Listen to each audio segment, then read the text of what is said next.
Pat Neville from Feast Magazine has been coming here every week for 7 years? A long time. 8 years? It's been a long time. I called her up and I said, if you are ever a free agent, I want you and I want you bad, right? Isn't that what I said? That was a long time ago. I said, you are a radio star waiting to happen. And I said, you're the guy, whatever it is, you got it and I want you.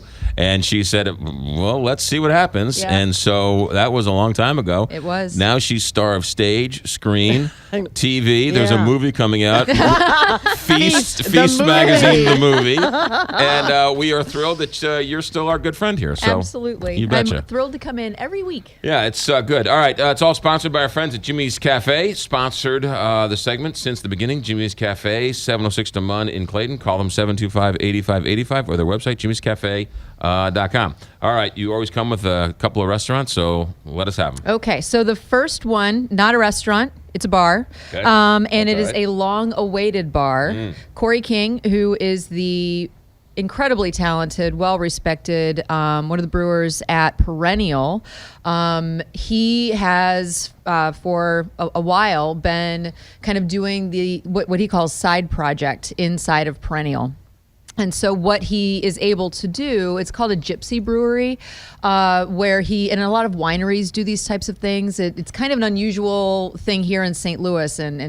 But what he's able to do is kind of have his own projects within, the umbrella of Perennial. And so what he's done is he now has a tasting room, and it's called Side Project Cellar, and it is at 7373 Marietta Avenue in Maplewood.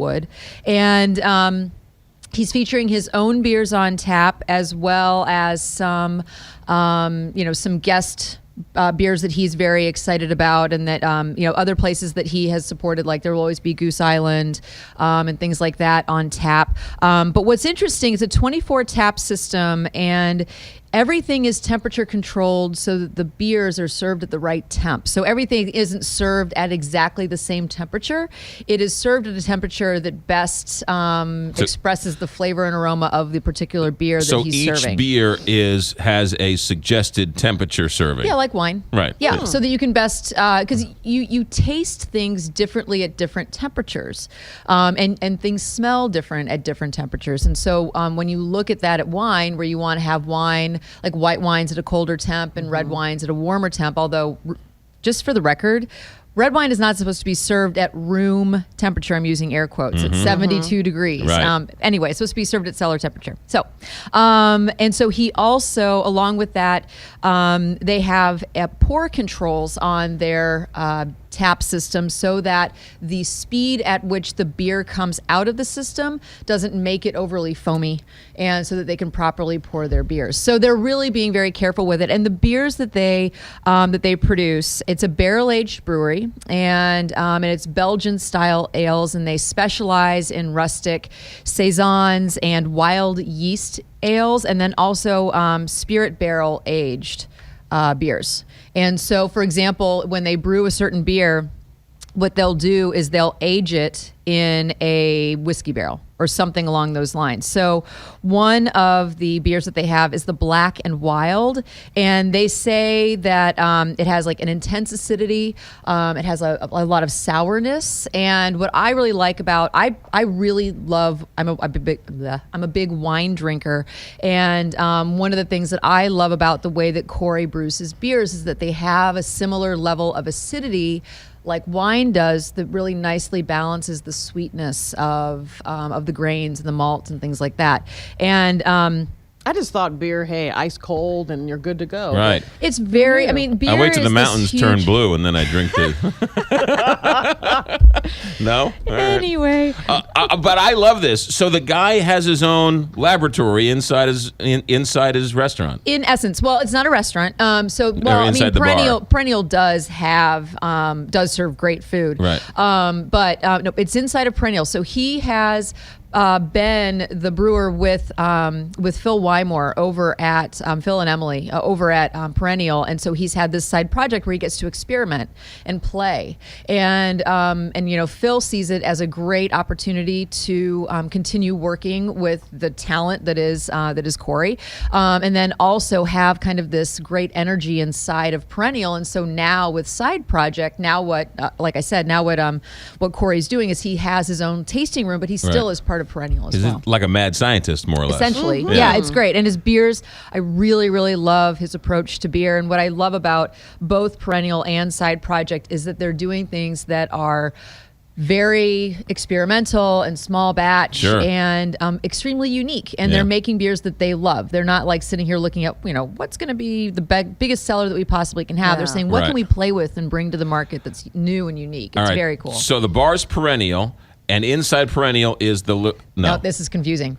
The bar is brand new. It is the Side Project cellar. So where Corey King, has been a gypsy brewer, brewing Side Project beers. Inside of Perennial, he now has a separate tasting room specifically for those Side Project and beers. That's at 7073 Marietta. 7373 Marietta in Maplewood. In Maplewood. And the place is called, you're looking for Side Project. Yes, Side Project Cellars. Yes. Okay, good.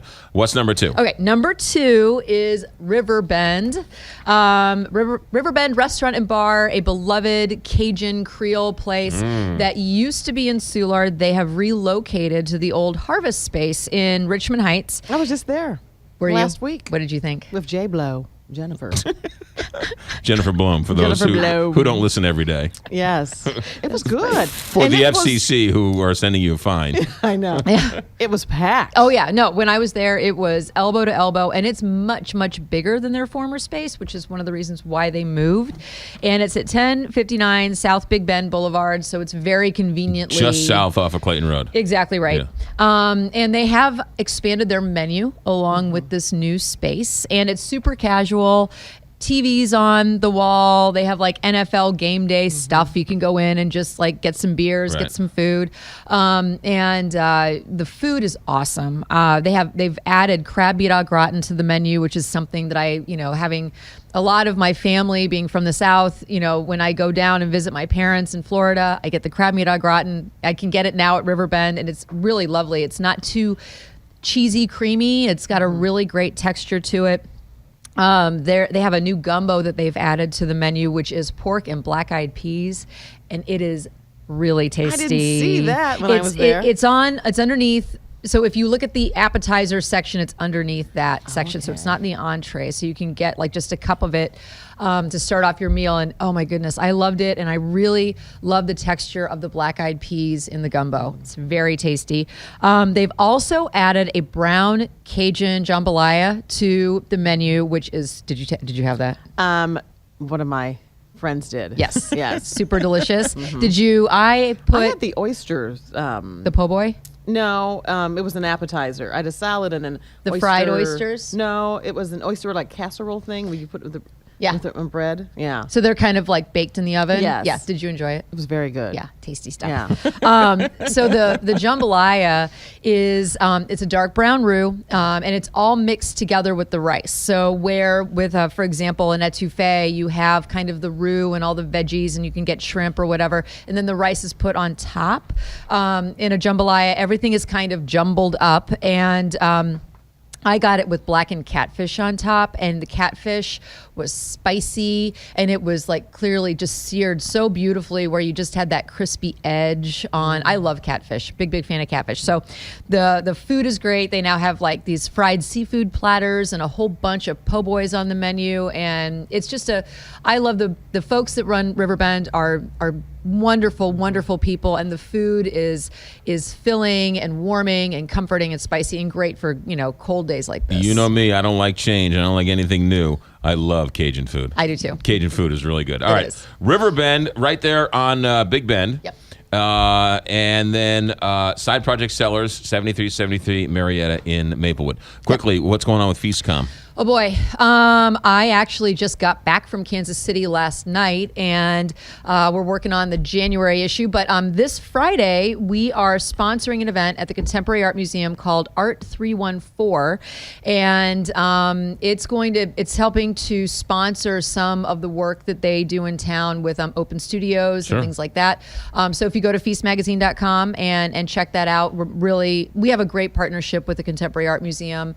And if you've never been to the museum, you really should go. It's relatively small and very accessible. The people there, they change out their shows 4 or 5 times a year, and the architecture is really interesting. It's a beautiful space. The Sarah sculpture in downtown is terrible, but as terrible as that is, the Sarah sculpture inside the Contemporary is awesome. It is awesome. It is tremendous. You walk through that thing and you're like, wow, this McGraw is... Millhaven, art critic. I know. Love it. Well, yeah. Hey, everyone's a critic. Yeah, that's true. But our friends over at Spirits of St. Louis are also helping to sponsor this event, so you can have some of their terrific. They're going to be doing their whiskey, vodka, and I believe gin cocktails during the event, and they're also going to be offering nibbles. So there's going to be lots of great stuff to eat and drink while you support the work of the Contemporary Art Museum. Has Kansas City noted the fact that since you expanded into Kansas City, they've gone to the World Series every year?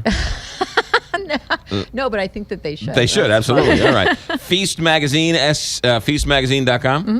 And the TV show on Channel 9 on Saturdays, once a month. It's on Saturdays. It's the first Saturday of the month, the following Monday, and then throughout the month on 9 Create. Right. We're also on WSIU in Southern Illinois, KMOS Midstate, and KCPT in Kansas City. Awesome. Love you. Yeah, thank you. Love you, mean it. Thank you. Feast Magazine, Kat Neville, back in a moment with the Dread Pirate Roberts. Remember that show? No. Yes, you do. Oh. Princess Bride? Oh, yes, of course. The Dread Pirate Roberts? What is the whole thing? My name is Indigo Montoya. See? You killed my father, prepare to die. Yes. Even women can quote this movie. Yes. I love this movie. We're going to talk to Carrie Ewells, who was the Dread Pirate Roberts. He wrote a book all about the other Princess Bride. Fantastic. That's good. I love it. He's coming up next.